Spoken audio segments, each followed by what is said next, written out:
Hello and welcome to Broad History, a podcast about the history you think you know, with women in it this time. I'm your host, Isabelle Rogal. Here's a stat I'm going to insist on you knowing in this episode and next week's. Just as the Founding Fathers and many patriots were talking about freedom from tyranny and writing such self-evident truths as all men are created equal, the transatlantic slave trade was at its peak. The slave trade to the Americas started in the mid-16th century, and famously the first arrival to Jamestown was in 1619. But it is between the years 1780 and 1806-1807, when the slave trade was abolished, first in England and then the United States, that historians estimate nearly half of all people transported from Africa to the Americas arrived on the continent, mostly to the Caribbeans, but also many to North America. Some were transported, like Phyllis Wheatley Peters, who we'll talk about next week. Others were born into slavery in what would become the United States. And today we will talk about one such person, Elizabeth Freeman. Arguably, and I will argue, and you'll see why as you listen to the episode, the most impactful woman of all the women I've introduced to you in this series. Because while Elizabeth's life starts in slavery, it certainly does not end there. And the grit and smarts and strength that she's able to demonstrate and the impact she has, well, you'll just have to see. To talk about Elizabeth Freeman, I'm joined by the wonderful Errin Haines, the co-founder and editor-at-large of this incredible American news site called The 19th, which covers women in politics. Definitely check them out. Errin writes her own series about the 250th anniversary of the United States, in which she featured Elizabeth Freeman, and we had a wonderful conversation about Elizabeth's life, her legacy, and what she means to America today. Without further ado, here's Errin Haines. Errin Haines, hello and welcome to Broad History. Oh my gosh, Isabelle, thank you so much for having me. I'm so excited. Me too. We met on social media, the magic of Instagram, when I had this video called Crazy Viral, and you reached out to tell me about your own series about the 250th anniversary of the United States and its significance. And you told me that you started with Elizabeth Freeman, which amazing coincidence because she had been on my list of people I definitely wanted to talk about. So I'm curious, what made you think, you know what, this is the woman that I need to start with if we're going to tell the story of America and the 250th? Yeah, well, listen, Isabelle, first of all, thanks for going viral because it gave me a chance to find you and to find Broad History and the wonderful work that you are doing.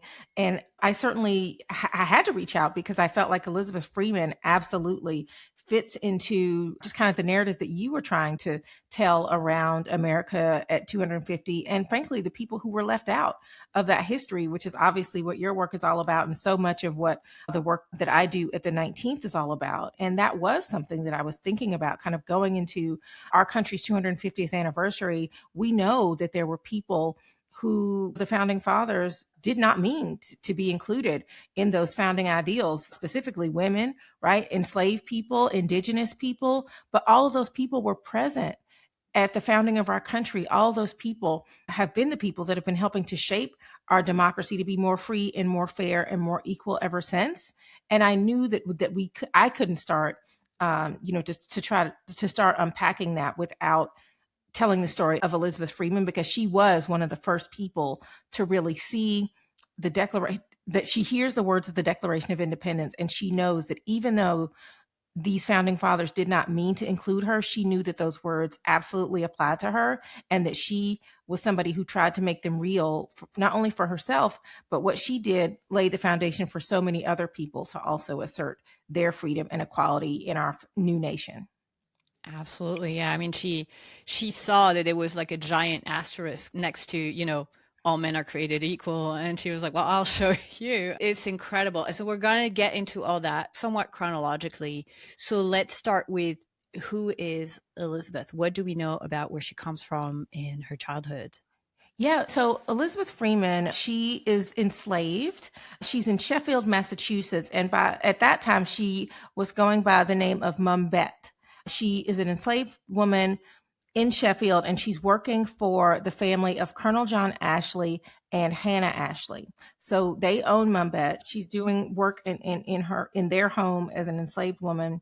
And because she's doing that, she is somebody who is kind of moving around this house. She's hearing things, she's seeing things that are happening in the colony of Massachusetts, in this town of Sheffield, these patriots that are talking about what is happening, how they're being taxed but not represented, how they're feeling oppressed by the British regime, and they want to do something about that, right? And so she is hearing talk about this Declaration of Independence. She's hearing not just in 1776, but a few years later when the Massachusetts Constitution of 1780 is written, she's also hearing those words. And the Massachusetts Constitution borrows heavily from the words of the Declaration of Independence, saying all men are born free and equal, and they have certain natural, essential, and unalienable rights, among which may be reckoned the right of enjoying and defending their lives and liberties, that of acquiring and possession and protection of property, of seeking and obtaining their safety and happiness. Sounds very similar to the words of the Declaration of Independence, right? And so Mumbet, this is somebody who can't even read or write, but she understands that those words, all men are born free and equal, that should apply to her. Even as an enslaved person, she understands that those words have meaning in her own life. And so while she is an enslaved person, as the story goes, there's an enslaved girl on the property. Her name is Lizzie.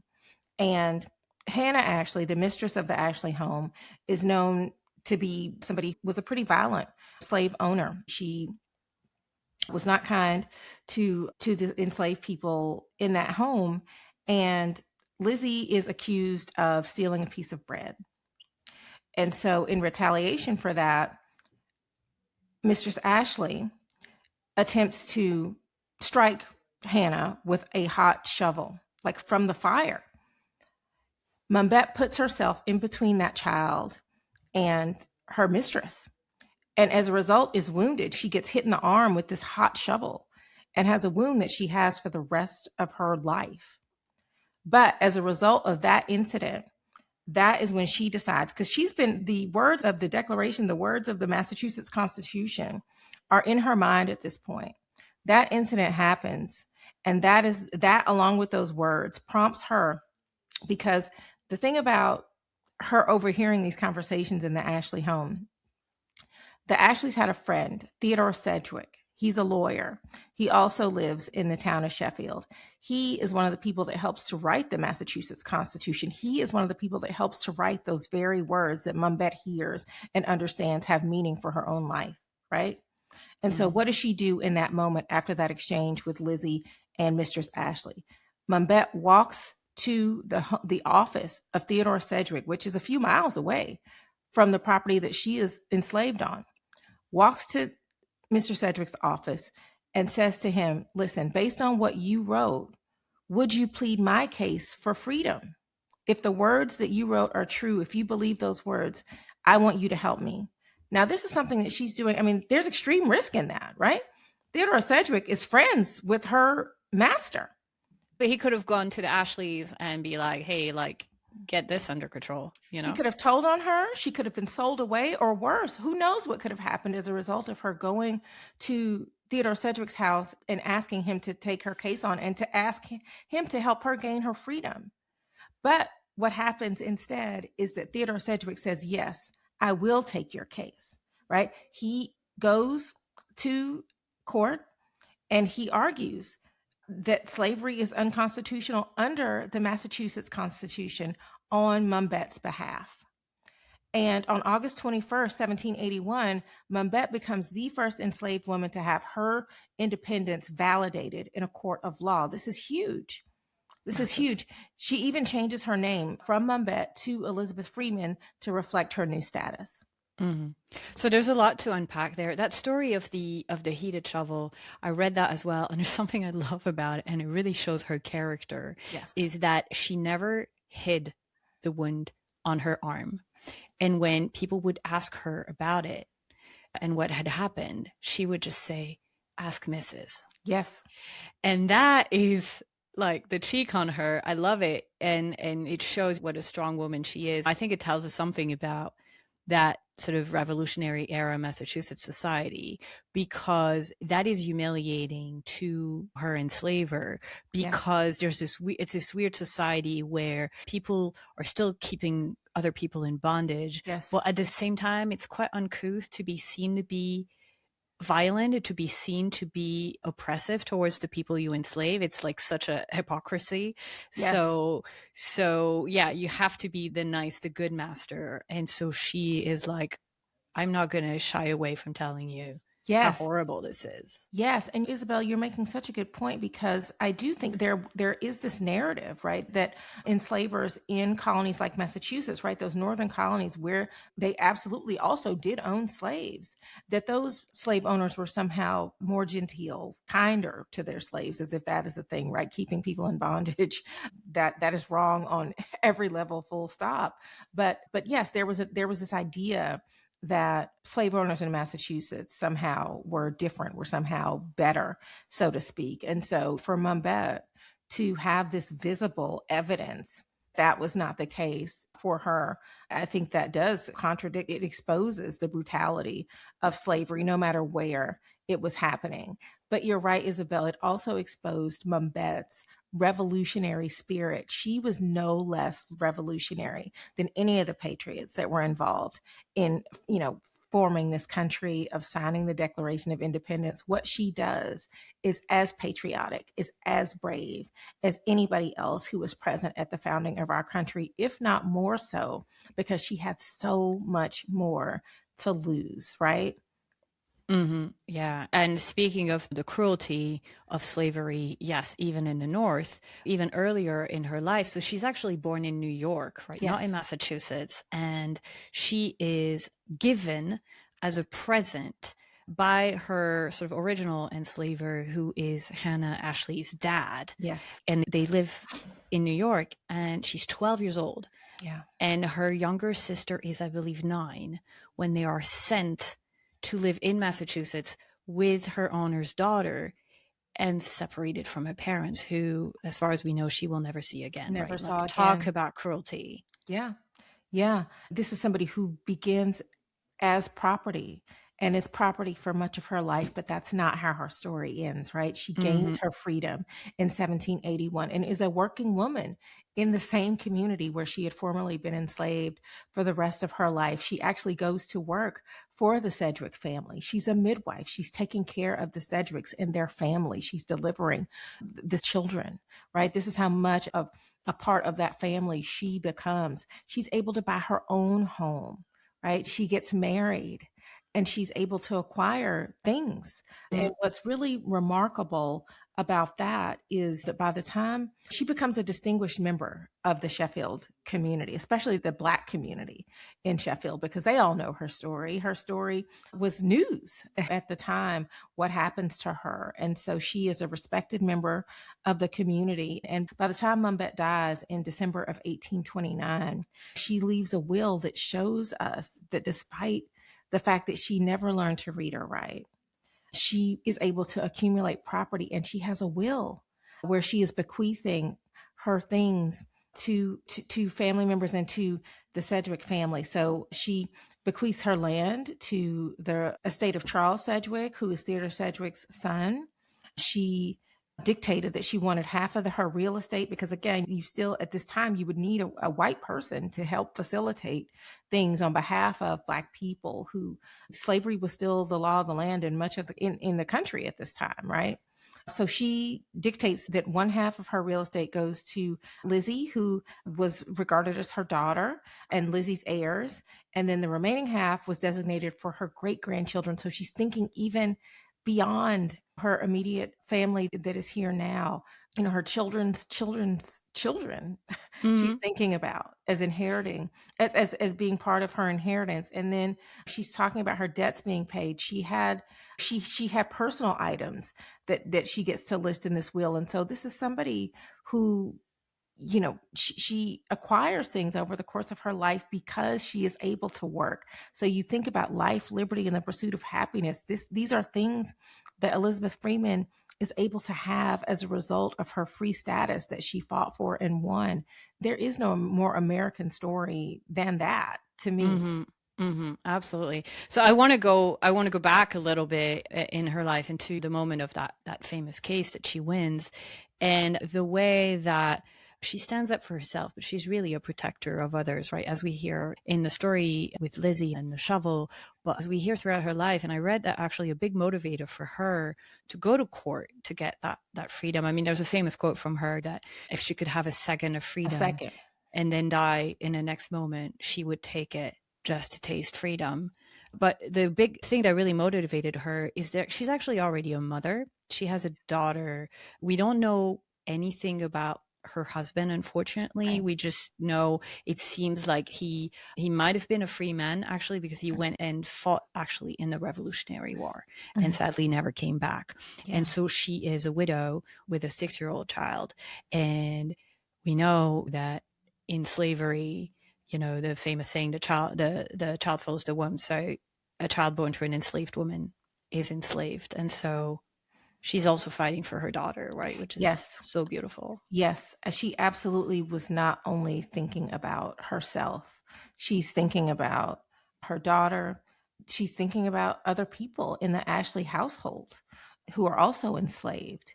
You think about the idea of a founder, right? The people that we usually regard as the founders are the people that signed the Declaration. We know that those were white male landowners, but those were not the only founders of our democracy. It's not just about declaring equality or the right to freedom. It is about holding accountable anybody that claims to believe in those words and to compel them to go beyond just making a declaration. Like you have to make those words real in word and deed. And so that is what Mumbet is doing in that moment on behalf of herself, obviously, yes, but also because she understands what her victory could mean not only for her, but for everyone that is in her same living under the same conditions. Again, the Declaration of Independence, when that is signed, much of these colonies, many of the people that were living in these colonies, they also can't read or write. And that's whether they are enslaved or not. Like a lot of the country was not literate. And so what that means is that you have the Declaration being read in town squares, in public places, all across the colonies. And so that means that all kinds of people, whether they were meant to be included or not, are hearing those words. And that included many enslaved people who heard those words and immediately asked, what is that? What does this mean for me? These words, don't these words apply to me too? They said all men are free and equal. That means that I should be free and that I should be equal. But Mumbet is somebody that goes, not only does she declare that for herself in her own heart, but she goes to Theodore Sedgwick and says, I need you to make this real for me. I need you to help me to argue that these words should apply to me also. Mm. And she is doubly limited in her rights, both as an enslaved person and as a woman, right? So Absolutely. as we've seen in several of the conversations in this series, what I find fascinating about her legal case is her lawyer, Thomas Sedgwick, ends up adding a man to the suit, another Yes. enslaved person, an From enslaved the man Ashley home. on the Ashley home, right? Because the suit would be too weak if it was fought by a woman alone because of the limited rights that a woman has. He also has her declared a spinster, which means she is probably actually married, but her husband is missing. And so she's declared a spinster, which makes her not covered under the laws of coverture. So she actually has legal rights that a married woman wouldn't have, including the right to sue, which is also a right that apparently it's somewhat lucky, which is a weird word to use, but somewhat lucky that she was moved to Massachusetts, right? Because Yes. she wouldn't have been allowed to sue as an enslaved person in New York, but in Massachusetts she could.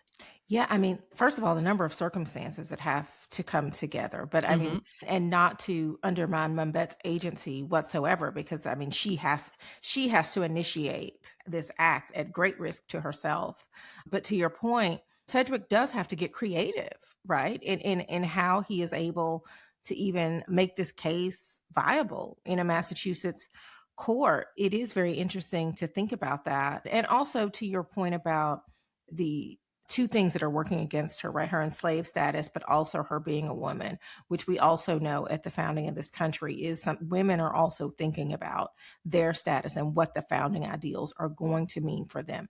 In your viral post, I mean, you're talking about Abigail Adams, somebody who says to her husband, right, John Adams, one of the signers of the Declaration, remember the ladies, right? He's thinking about women as being part of this new nation, this new idea of America that is being formed, because she understood what it would mean for women to not be included, what that would say about their ability to participate fully and equally in this democracy. And so Mumbet, somebody who, to your point, is a mother, somebody who, but for her spinster status, may not have even had rights because of coverture to even advocate for herself.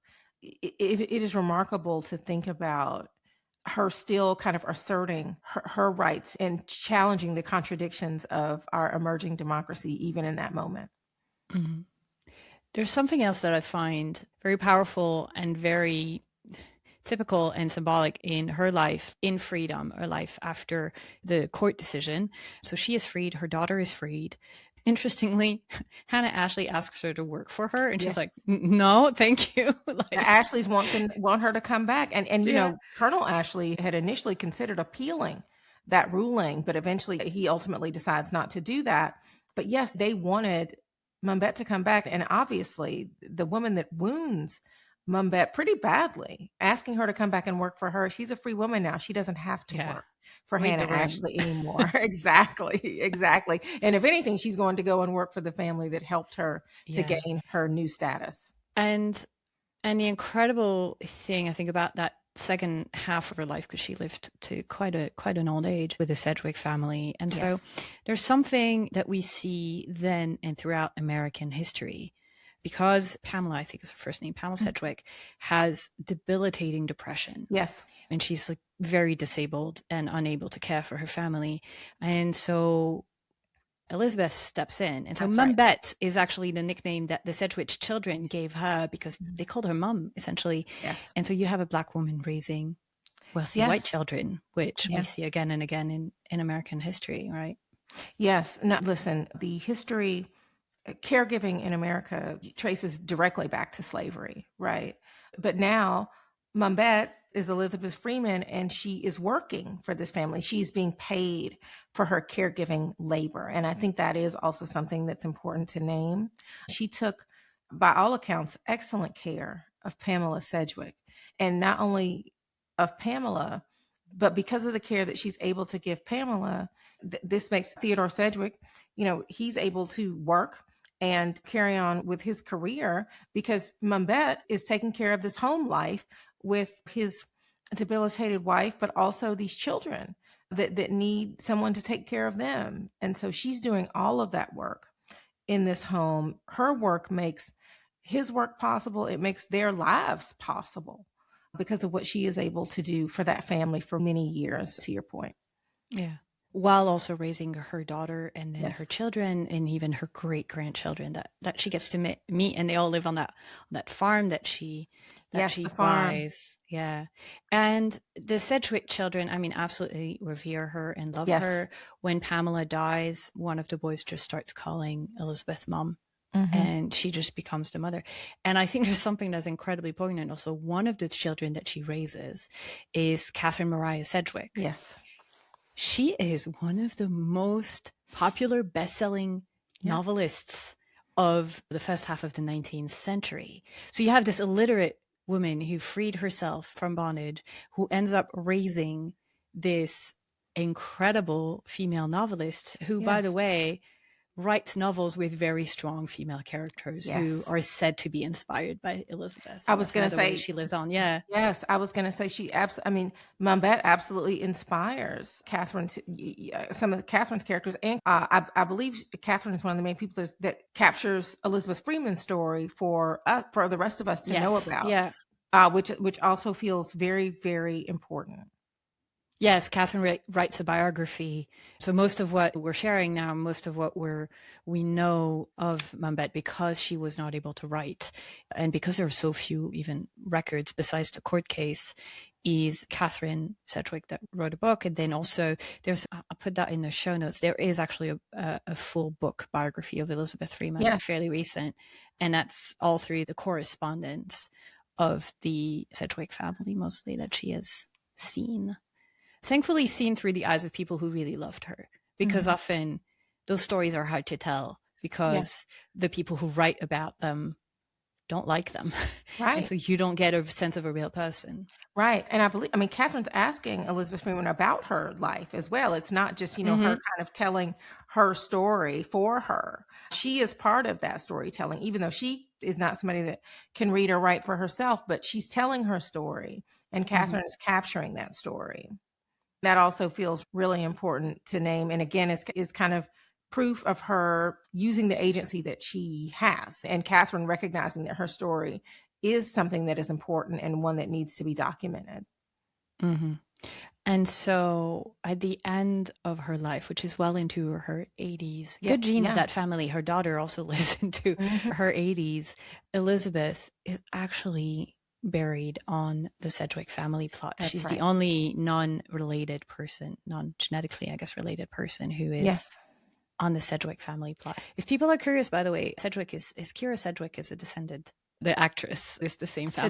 Today I learned. That's incredible. Think about this, though. This is somebody who, she is enslaved. She is the property of one family that abuses her, treats her badly. She gains her freedom and goes on to work for this family that pays her, that sees her dignity and humanity, literally helps her gain her freedom. She is indebted to the Sedgwick family, but they are also absolutely indebted to her. And she truly does become a member of that family, right? Like, we see that she is buried on the familial plot shows just how much she also means to the family. It's not just that they mean a lot to her because of what Theodore Sedgwick is able to do on her behalf, right? But she also means so much to them. She plays such a role in the lives of each and every one of them, from Theodore Sedgwick to Pamela Sedgwick to their children and the children that she helps them deliver, right, as a midwife. She is a part of this family in every way. I'm ready to say, and people can fight me on it, I'll say that, of all the women I'm profiling in the series, I think she's the most impactful. Easy. And listen, she's from the poorest background. She is probably the least known of all the women that I talk about. But in terms of the impact she had, both through the court case, very obviously, because she inspired then generations of abolitionists, and the impact she had in the community with the hundreds of people. Massachusetts eventually abolished slavery because of this case. One of the first states to abolish slavery because, so what she's able to do, as far as I'm with you, Isabel, as far as I'm concerned, Elizabeth Freeman is a founder. She's a revolutionary. Everybody should know her name. Everybody should know. People like Elizabeth Freeman, Black women in particular, have challenged America to become her truest self, have claimed freedom that was denied, not just for themselves, but for other people. That is really the promise of this declaration. It's not enough that the Declaration exists, right? But for us to claim the Declaration for ourselves, that the founding words be made real for every American, like, that's Elizabeth Freeman's legacy. She insisted that our founding words be made real, and she didn't wait for permission to belong. She claims her place by testing the idea of our country against her reality. And so that's what all of us can still do today as we think about where we are as a democracy 250 years later. She gives us that language. She gives us those tools. I want to read actually the inscription on her tombstone because it is beautiful. It tells her who she is. It tells her how loved she is. I just want to read this. Elizabeth Freeman, also known by the name of Mumbet, died December 28th, 1829. Her supposed age was 85 years. She was born a slave and remained a slave for nearly 30 years. She could neither read nor write. Yet, in her own sphere, she had no superior or equal. She neither wasted time nor property. She never violated a trust, nor failed to perform a duty.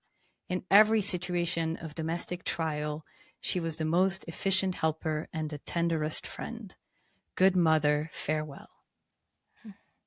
I No mean, if people can, superior or equal. yeah, I mean, if people can talk about me like that when I go, that's a life well lived. Absolutely. I want to talk about your series a little bit just to conclude. Tell me about it. Tell me what you're writing, who else you're writing about. Yeah, I mean, so listen, like I said, I came into this country's 250th anniversary really thinking about America being on this journey from exclusion at our founding to belonging, which is where I hope we are headed into our next 250 years. Like I said, I start with the story of Elizabeth Freeman, but there are others that I'm talking about who help to make the promise of America, the promise of democracy, more real for more Americans. And that has really been the responsibility of so many of those people that were initially left out, right? So I talked to a woman in Philadelphia, right? The crucible of our democracy, the birthplace of our democracy. 250 years later, there is a woman who came to this country as a caregiver, becomes a US citizen, and then becomes an activist on behalf of caregivers who we know are so essential to not only American democracy, but really the fabric of our society. They do the work that makes all other work possible. And she is doing the work of democracy on their behalf. And so her story really just feels so important. I talk about the resilience of Black women as revolutionary, not only, again, to Elizabeth Freeman's example, that resilience is not just for themselves, but it is on behalf of all of us. And their resilience is what has made our democracy more free and more fair and more equal. And that is community by community, state by state, and across the country. So I tell that story through the story of a librarian that is in South Carolina who is doing that work under sometimes very challenging circumstances, right? I talk about you can't talk about the people that were excluded from our founding without talking about Indigenous people, Indigenous women, right?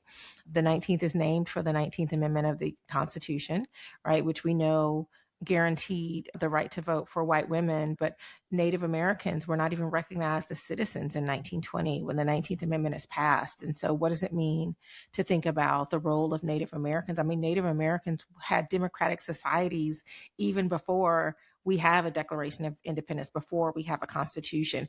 Indigenous tribes in this country were operating democratically. Mm-hmm. Yeah, the rights of women, Indigenous women in Indigenous nations had so much more autonomy. They were matriarchal than societies. American women. Yeah. Matriarchal societies. And the colonists who came to this country, they see how these Indigenous tribes are operating, like them operating democratically. That helps to give them some of the ideas for how we want to run this country, and yet they were excluded. We know that Native Americans have fought in every war in this country, including the Revolutionary War. They were there. And so for Native American women, like thinking about their role is also kind of, I just felt like I couldn't write this series without addressing that. And then obviously, as I was writing Revolutionary, that's the project, the name of the project that we did at the 19th, the Voting Rights Act was gutted in the midst of those few months. And so I knew that I had to kind of bookend as we were looking ahead towards where we go from here as a democracy at our 250th anniversary. Voting is the thing, it's the soul of our democracy. And so if the future of voting rights for every American can still be in question at our 250th anniversary, what does that say about the health of our democracy? What does that say about the future of our democracy and those same people, same kinds of people that were excluded at our founding? The idea is that we are attempting to perfect the union, and that has to mean making sure that more and more people that the promise of citizenship is there for more and more Americans, and voting is central to that promise in so many ways. Mm-hmm. And as we're talking on the 17th of July, this will go out probably in a week. And so as we were talking, we heard I don't even know how to qualify it, speech from the president last night, again, questioning election integrity and seems like setting the stage for interference in the midterm, possibly. Yeah, it's easy for me to comment as as an outsider. I have, breaks my heart, but I have less skin in the game than you do and a lot of my majority American listeners do. So I wonder, how do you feel about the next 250 years and the next 250 days for that matter? And hello. I mean, I think that is where we are, right? The next 250 days are in question. I mean, you hear a speech like the speech that we heard last night, where the president of the United States is literally questioning the integrity of our elections. I mean, this is a system that was put in place at our founding, right?